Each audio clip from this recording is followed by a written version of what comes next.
Today we're going to be making a video on which dirt bike Kickstarter I like the best.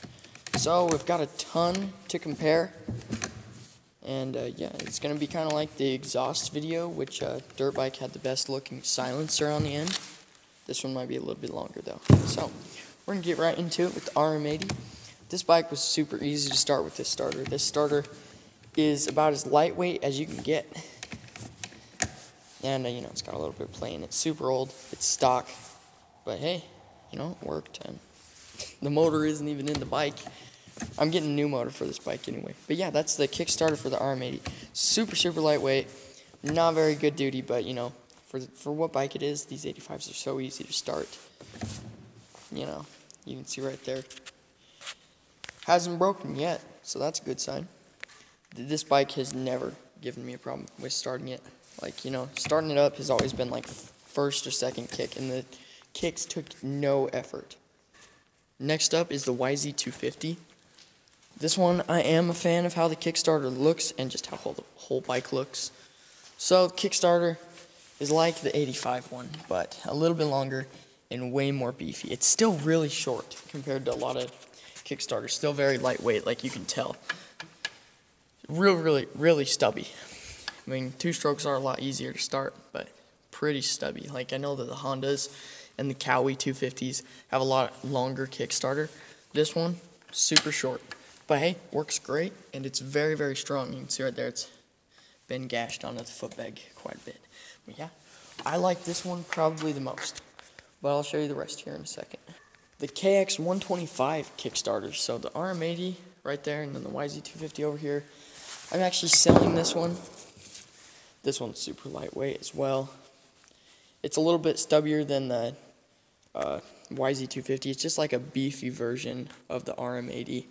See right here, I have it off of this engine, which I will be selling on eBay, and it does have a new bottom end in it. Just needed the cylinder re-nickel-sealed, I recall, and I didn't really want to deal with that, so I'm just going to part it out.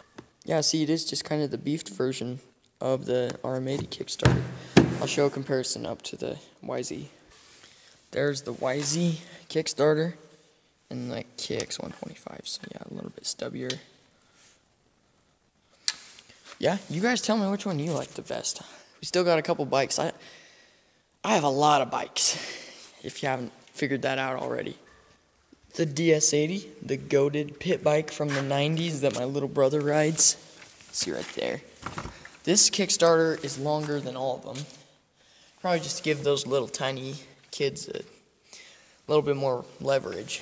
But yeah, this bike's super easy to start. I can show you right here. I can actually get it to start and go with my hand if I wanted to. Great for little kids, and they're cheap. Probably like 600 bucks for one of these running. They're pretty cheap. This one's definitely my least favorite. I just hate how this one looks. I hate the ones that bend up here and those old piece of crap bikes. See, top end's out of this one. I have a lot of projects, okay? I've got more bikes with engines out of them than I do actual bikes, because I just sold the XL250, but I will show you the Kickstarter in that one. Yeah, this one, long, bulky, it's in the way. You always snag your leg on it when riding. It's the worst Kickstarter ever. I can just tell you, bikes back then, they sucked. Don't get an old bike if you want to ride it. Go find yourself some newer bike, at least from the 90s. These ones from the 70s and 80s are the worst thing ever. These bikes are just so bad. They did not know what they were doing back then. We're just going to trek over to the garage because I've got my XL250 in the pickup bed. It is so foggy out here, you can't see anything. Yeah, there's a huge snowdrift right in front of the house. And this has even melted a lot since I was last over here because it's been like 40 degrees. Here's the XL250. So, Kickstarter on this one, right here. Fairly long, pretty nice and heavy duty. This bike is going for sale. So yeah, I guess we can say goodbye because this is going to be one of the last videos on it. I guess I can make a farewell video. This is my first time selling a dirt bike. I've never sold one before. I've just bought. I don't really care to part with it because this bike would not be the best thing to ride. But yeah, you can see I just hook it up from the foot pegs. pretty easy. But yeah, those are all the Kickstarters. So thanks for watching, guys.